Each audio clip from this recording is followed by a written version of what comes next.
I love it. Welcome to the family. And welcome to Worse Than the Borg, the Star Trek podcast for everyone. Each week we unpack new episodes of Star Trek. Actually, this week we're just unpacking Star Trek. And we're not doing it with fans new or old, we're doing it with us. Welcome to the episode for just us. It's just family today. I am Captain Shane Holland. I am here, as always, with number one, Ron Sly. Hello, Ron. Captain. Hello. And our chief engineer, Ravi Joshi. Hey, Ravi. Hey, Shane. How are you? I'm doing great. And we are here to talk about this whole season of Star Trek Discovery. This is kind of our big recap episode. We're going to talk about our highlights, our lowlights, and we're going to let you know what's coming next on this show. But first, you know what? For a change, I'm going to lead us off with our commitment to reconciliation. This mission log was recorded on Treaty 13 land, and the participants are committed to reconciliation here on Earth. We believe the United Federation of Planets would fully support the United Nations Declaration on the Rights of Indigenous People, and all tuned-in Terrans are encouraged to participate in the direct actions that we take here on this show. And if you want to learn more about them, you can go back through our season of work and find out who we've supported. You can also check us out on Twitter at Worse Than Borg and see and we'll post links to all the people that we have supported. If you're feeling generous, go through the show notes. There's a lot of great organizations that we got involved with this year, and they're worth your attention. And yeah, we'll spend the next little while tweeting out links to everyone who we've supported over the past 13 weeks so that you can, have a relook. I don't really have any Star Trek news today because we are recording this pretty soon after the last episode that you would have heard. You don't say that out loud. Yes, you can. It's a podcast. Podcast magic. Fine. I think also I'm wearing the exact same thing in the exact same position and literally same. Exact same backdrop. I didn't even manage to change my shirt either. For the purposes of this video that you might be watching on YouTube, I haven't showered for a week. I'm just wearing the exact same. So, you know what? Usually I ask our guest what their relationship is to Star Trek, but we have never done that for ourselves. And we know that the three of us are lifelong fans, but, let's tell the world a little bit about us. They know so much about our guests, but I want them to know who we are too. So I'll start because I am the captain of this damn ship. I have been watching Star Trek since I was very young. My first memory is probably around 5 or 6 years old of watching The Next Generation on TV with my family. And pretty soon after that, the first Star Trek movie came, the first Star Trek The Next Generation movie came out, Generations, in 1995, I want to say. And it's been just a love affair ever since. I've seen, I think, pretty much everything except for, famously, Star Trek Enterprise. I've only seen 3 episodes, and, one day on this podcast we'll probably get to it, but yeah, I have a pretty deep knowledge of all things Trek. I have quite a collection of trinkets and cards and pieces from old Klingon ships in my collection that I show off every week. Yeah, that's me. How about you, Ravi? What's your connection to Star Trek been? Well, I mean, I was raised with it in so much as a couple of my friends when I was growing up. I was around, I was in and of an age where I wasn't really sure what I liked as an individual. Anyways, I was listening to a lot of what my siblings were as music, and I was just sort of coming into my own age. And I remember that Star Trek was trying to really market themselves to my generation, and it wasn't really working. I was too young. They tried to sell action figures, and it was just like I had them all. Yeah, and it wasn't really working. And so I remember a couple of my friends having like a Worf action figure, dressing up for Worf for Halloween. And I was like, it's okay, but it didn't really land. My sister watched Star Trek: The Next Generation, and I knew that it was really, it was winning Emmys. It was a big deal at the time. But apart from that, I didn't really catch on until about late high school. And then I got bit by the bug. And that was just around the time that you could get stuff online and watch things on demand, on your own, by your own means. I won't talk about how. And that was when I really got bit by the bug and started to watch. So I watched all through Star Trek: The Next Generation. It took me a while to catch up with Voyager, and DS9 was much later. It was a much later project of mine to watch DS9. I still haven't watched every TOS episode, although I've wow. watched many, and I want to say most. And I've watched all the movies, and I have seen Enterprise, and I've actually seen Enterprise season 3 twice Oh, I because hear it's great. despite for it's a product of its time. It's a lot of things, but it wasn't terrible. It was good science fiction and was well written and had a season arc, and it was maybe canceled before it should have been. It's been very close. So the proliferation of Star Trek Discovery and many of the new franchises is so exciting because I was always baffled as to how Star Trek had not been revived until 2017 when it finally was. I was baffled with all of the reboots. So this is a really nice return, a really nice warm hug. And as many of our listeners know, I look to Star Trek because it's that place where optimism and hope is at home, right? Like it's the way it's supposed to be, and we can spend other franchises our time. We can watch other things where cynicism and nastiness are by default, and they are great French. Those other uses of your time are just as good for their own reasons, but it's nice to have one place where optimism can thrive. So that's my relationship to Star Trek. Star Trek is a wonderful itch to scratch. I totally get that. And how about you, Ron? So I came to it as kind of a preteen, early tween, and it was my nighttime viewing, I guess. I came to Star Trek at about the same time. I think that's the Space Network, which is what we watched on here in Canada, was airing 4 episodes in a row, and they would start at 6 p.m. with a Star Trek original series episode, and then just air one series back to back until you get to the Voyager episode. Great days. I remember those. Yes, and I remember eventually being allowed to stay awake long enough to watch the Voyager episode all the way through. So I just kind of would commandeer the TV as often as I could.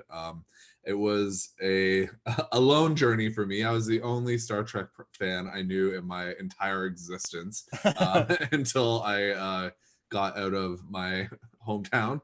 And for me, it was a real like catharsis growing up.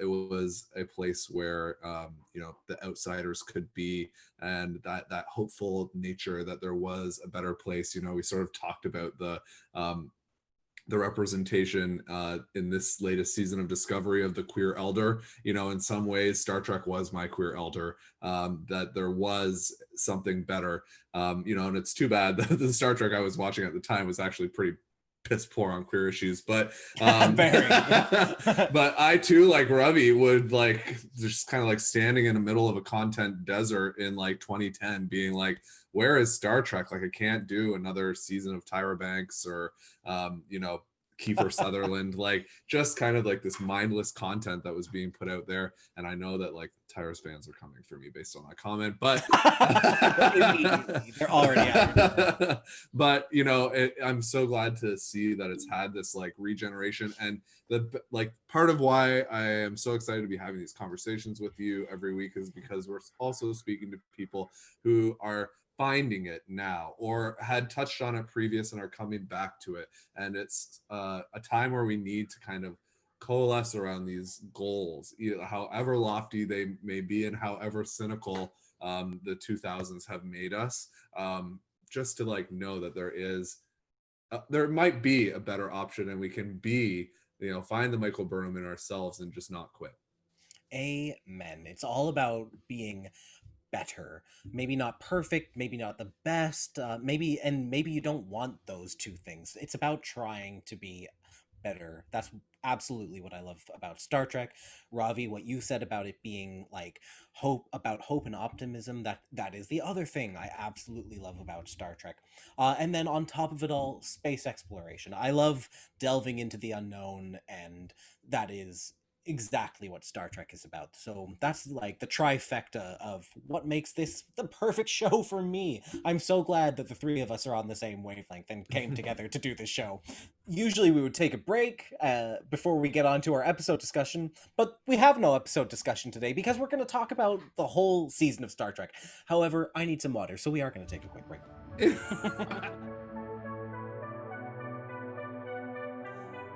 Welcome back. Feeling better, Shane? I'm feeling hydrated. This week we are discussing Star Trek Discovery Season 3. It aired between October of 2020 and January of 2021. We just finished with episode 13, That Hope Is You, Part 2. And I want to know from you two, what were your favorite moments from this season? What was your favorite episode and what was your favorite moment? Not necessarily from that episode. And let's start with you, Ravi. Well, frequent listeners would know that my favorite episode from this season is Unification Part 3, because it was, I think, really tightly written. I think there was a lot of really good moments in that thing, but it was also really bold of them to take Unification Parts 1 and 2, which are the Next Generation episodes, and build upon them and just arbitrarily give it they're playing a lot around with the episode names in terms of ones, twos, and everything this season. But that one was a really good one because conceptually it really finished the storyline and brought it into a new century many years into the future. So I thought that was really good. And similarly within that trial, I think, was a really strong episode to use dialogue. With the trial within that was one of my favorite moments because it used the dialogue to tell more about the Romulans and Vulcans that had come together and their tensions and their struggles alongside Michael. So that moment stands out for me as higher level writing within a Star Trek in a season that had many moments that were really strong. That one stood out as like, this is how you need to write science fiction. This one should stand out in the franchise. Love it. How about for you, Ron? What was your favorite episode and what was your favorite moment? So my favorite moment actually was a moment that was in the season 3 trailer, which is like, I remember when that trailer came out and you just like, you got the hopeful vibe of this season. And it was something that we all just desperately needed. We are living through a global pandemic. We are all feeling very lonely, powerless, hopeless in some cases. Like the color of our skin is all like 8 shades whiter than it usually be because we have been inside for so long. And there just was this like, wow, like it's like Star Trek is coming home. Like we've had these 2 like fantastic seasons of television in the Star Trek universe, but it was kind of like the J.J. Abrams movies. Like, it was Star Trek skin, but something else kind of. And it just felt like it was coming home. And there's this specific moment where Michael Burnham kind of like looks around a corner and laughs maniacally. And it's like, oh my God, like Michael Burnham's having fun. Like this might be okay. We end up finding out that in episode 1 that she is on a drug trip. That was a little bit of a artificially inspired laugh. But we saw the kind of the walls of Michael Burnham come down over the last couple seasons. It was just kind of like a huge payoff to the investment of watching season 1 and season 2. So I loved that. And then I will actually say Far From Home, which was the second episode of this season. It really kicked it off to a good start. It had that TNG away mission feel, small sets, big drama, and like great character moments with Saru and Tilly in that episode. And it just like, it was like settling into an armchair and thinking, okay, like this is gonna be good. Like we're gonna see some good stuff. And we certainly did. I was thinking about that episode and the first episode as well, That Hope Is You Part 1 today, and how it really kicked off the season.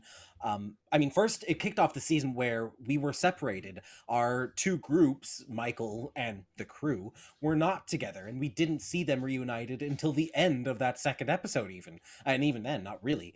And the story of them coming together and then finding that shared hope and purpose throughout the scene, absolutely love it. What was your favorite, Shane? Let me play host for a second. Captain, what was your favorite moment and your favorite episode? Thank you, Commander. I think my favorite moment, I have a bunch of them. I also really love the trial scene in Unification 3. I loved any time Tig was on screen. Oh, yeah. We One of the love Commander Reno. Commander Reno, one of the highlights of this season.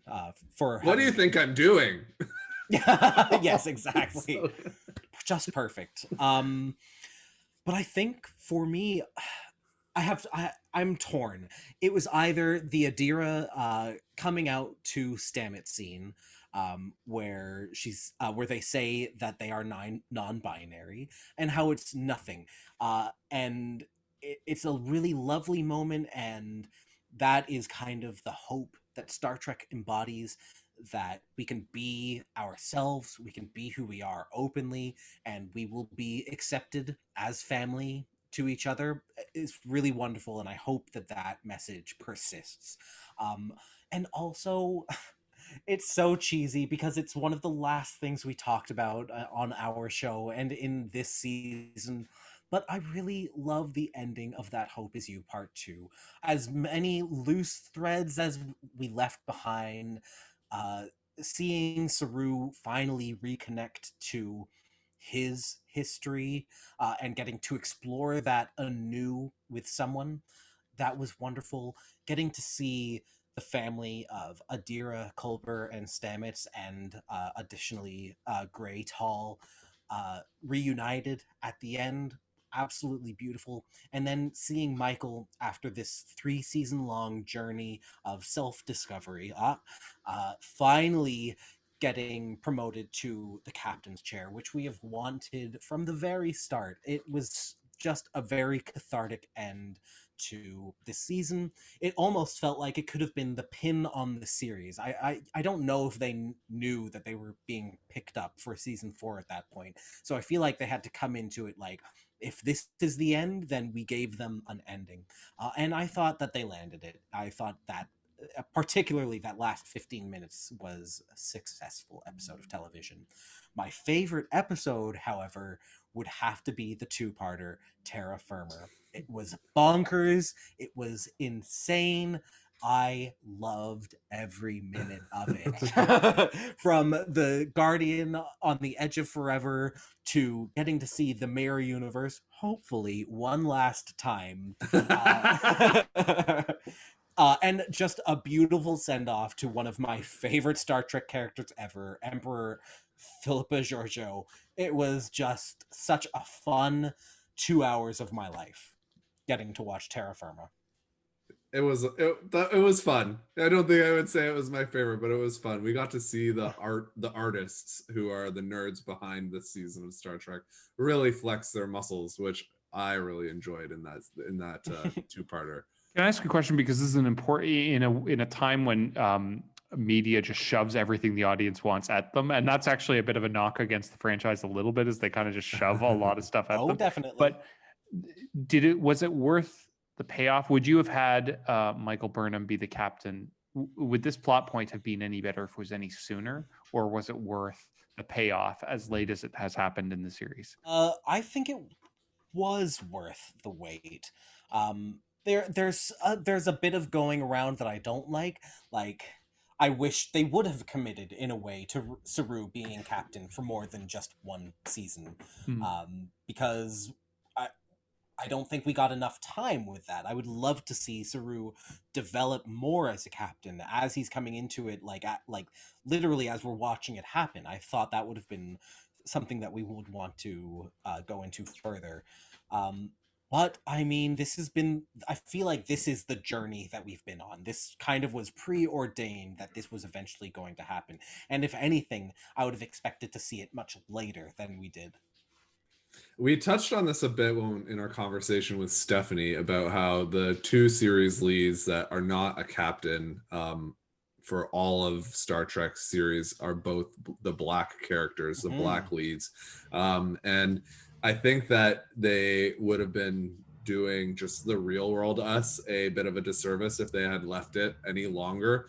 Sisko wasn't made the captain until the end of Season of, 4. of season 4. So he spent longer as a commander. And if they left it till the end of season 4 for Sonequa Martin Green too, I think there might be a little bit too much like subtext there to really be able to enjoy it. So I was glad for when it came.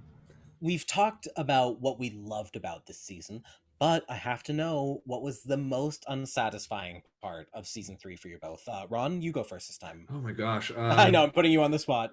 The least satisfying part of this entire journey on Discovery for me has just been like the internet in real world. Like I just like nothing will make the nerds happy. I'm so bored of it, and I'm bored of reading the exact same comment thread on discussion boards for this series.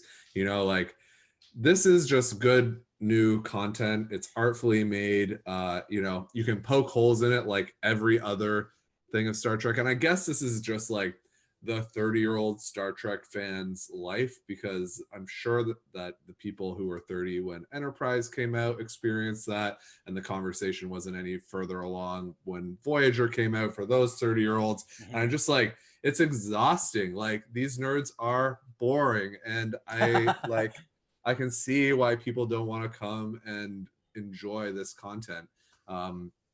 As for the content in the show itself, I think I still don't really get why Asira was such like why she was portrayed in such an evil way. Like I don't understand, in a world of limited resources, why she would have her nephew murdered, unless that transworm like really needed food and they couldn't find it anywhere else. That those little tiny plot points, like I don't really get it. But overall, this was like an 8 or a 9 out of 10 season, and there are very few seasons, like full seasons of Star Trek, that get there. I think Ravi kind of talked about this, I can't remember, in this conversation or the last, about how sometimes like an episodic, like a good bottle episode or a good like solid storyline, we get those.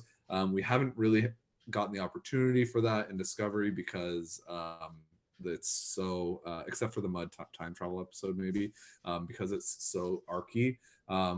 But as a whole, this whole season was great, and I don't have any major problems with it at all. I'm so glad that you left that on a positive note. But now we're going to go to Ravi, because I want to hear what your least favorite thing about this season was. Well, and I just need to shout out, I mean, there's some incredible episodes within this season, and but I'm actually going to give this season as a whole. This is the first time we get to talk about the season as a whole in this way, and I'm actually going to give it a bit of a lower grade, and I mean that because it did so many incredible things. There's so many things, but I just can't. The accrual of sloppy writing and bad plot points that were not necessarily there in seasons 1 and 2. There was just a little bit more tight scripting and intentionality behind what episode was trying to do. I think specifically of the Red Angel season 2, where they were moving, most of the things they brought up seemed to converge towards something they were trying to play. It wasn't perfect by any means,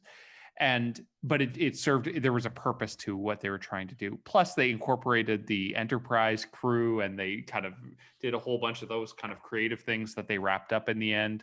Little heavy-handed in that.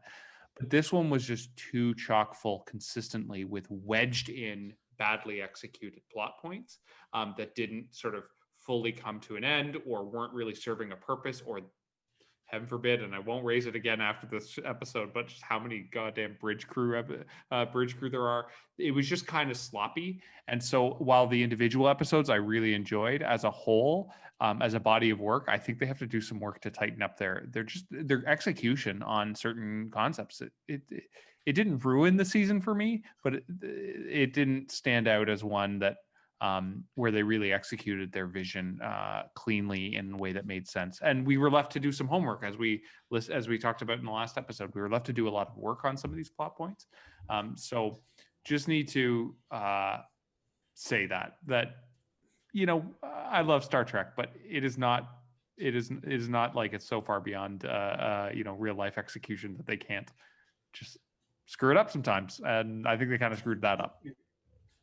You're right, and I think you are bringing up something that a lot of fans have brought up, or hate watchers, some of them, that, there is some inconsistency to their storytelling. Uh, there are a lot of plot holes, and there are a lot of loose threads by the end of a season of Star Trek Discovery for whatever reason. Y'all are gonna hate season 6 of TNG. Like, Well, I don't know what exactly. to tell these people. No, that is my point. Is that and Ravi made Who and says I don't Ravi, already? but Ravi also said it, like, TV isn't perfect, and there isn't any show out there that you can't like find a million plot holes. Even reality television, like the amount of loose threads on an episode of Drag Race, let me tell you. And I'm not just talking about their dresses. I was hoping for a bigger laugh. Oh, Ravi's on mute. I was on mute. Sorry. Also, it's a podcast and there's 3 of us, so what kind of a big laugh am I expecting here? Yes, so I agree. There are definitely some plot hole elements to it that could be done better. But this is kind of what you run into writing a season of television, is that you have like 8 to 10 to 15 people sometimes working in a writer's room, and each week they have an objective and they have to hit that objective, and sometimes you just have to creatively think your way out of a situation in that moment, and sometimes it leaves something to be desired. But on the whole, I found the season exciting. I found the message was pretty consistent and cohesive about growing through change and finding shared hope through a community, and it played out in some way in every episode. I think that is pretty successful, and you don't necessarily see that in a lot of television shows. For me, I'd probably give this season, like a 7 or 8. I yeah One of my favorite seasons of Star Trek in general, for its total cohesiveness in that way. I think you bring up a great point, Shane, that's like really hard to drive home, is like in an episodic natured show, like you can have a like character Bible and a plot Bible, and it's pretty easy to open it up, take some key points, but like we haven't had a Deanna episode in 7 yeah, days, so and it like is harder to do when you're doing this overarching thing, and it's not like there's the same writers on every episode, and so I think that's where some of the Vance things come apart, and some of that lullaby stuff, like it's falls just to the wayside. yeah, like Vance's description didn't quite capture like what the original, like the first episode kind of telegraphed about him necessarily, and so we got kind of some mixed messages. Like I totally agree, but something that every writer did hit home on, is in every episode we do get that Star Trek episode of the week message about like, call your friends.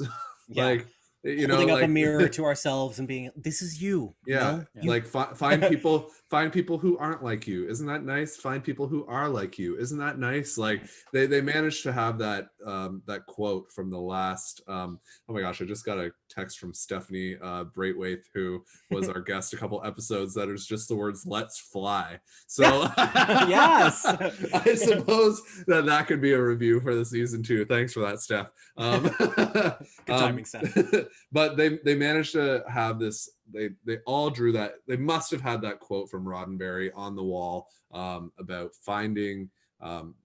reaching out to people and having that communication. And I think when I look back on how this season has impacted my life, it'll be, hey, like it was the pandemic, it was great soul food, but what else happened? It inspired me and you to get onto the internet every week and talk to each other. And isn't that just what the friggin' show is about? Like, reach out, connect with people.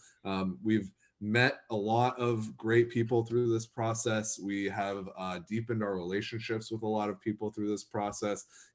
Having some good content that like is less alienating than a lot of the content out there, to come around, feel good about, chat about. I think at one point during our season we identified like this is our therapy in a way, like this is a pandemic coping mechanism, and I think that the writers and the producers and all of the artists who contributed should be proud, because they made a show that was basically about what the people who are watching it are doing it too. So hats off to them for that. Well, and thank you to them. Well said. Yeah, thank you, Star Trek Discovery, for giving us something to bring us together, the three of us and our friends each week, and for bringing the more general us together by sharing your message of sharing hope. I think it was pretty important, particularly in this really difficult year. Thank you, Ron, so much for bringing up our guests, because our guests were so awesome this year, and I just wanted to go through and thank them. We had Kat Abraham on our very first episode ever. We had Ja Ching, who showed up twice for us. Divyesh, who we called from 5 hours away in London, and then CJ from a few hours in the opposite direction in Colorado. We had my co-host from Kiss Kiss Bang Bang, Andrew Wheeler, Aaron Marchak, Tom Stoneman and Elliot Tilachek from Do You Queer What I Queer. We had Kadeem Griffith and Kristen Yee. And who am I missing here? Stephanie Braithwaite. And Stephanie Braithwaite. So honestly, thank you all so much for being a part of this first season of our show. I can't wait to invite you back for the next season. Can't wait to have more new, fun, incredible guests for our second season. And I think we should probably mention that our second season, we are going to be rewatching Star Trek Lower Decks Season 1. So if you haven't watched Lower Decks, now is going to be the perfect time to watch along with us. We're going to go through each of the 10 episodes week by week. We'll be bringing new guests on each week to talk about it. We may have a new producer behind the scenes who can help keep the show running as smoothly and as shipshape as possible. Yeah, and thank you to anybody who has actually been listening, who has followed us as we have learned this medium, who's participated in the conversation with us. It's much appreciated. And, you know, reach out, come on the show. Why not? If you've been listening, you deserve it. That's right. So I guess this is a good point to end this episode. Again, a great season of Discovery. Thank you all so much for tuning in. We have been Worse Than the Borg. You can follow us on Twitter at Worse Than Borg, on Instagram at Worse Than the Borg. You can email us at worsethantheborg@gmail.com. And don't forget to like, subscribe, rate 5 stars, write reviews, tell your Trekkies in your life. Thank you for listening. You've been assimilated into our collective this year. But, you know, resistance is never futile. Let's fly, gang. Let's fly. Thank you.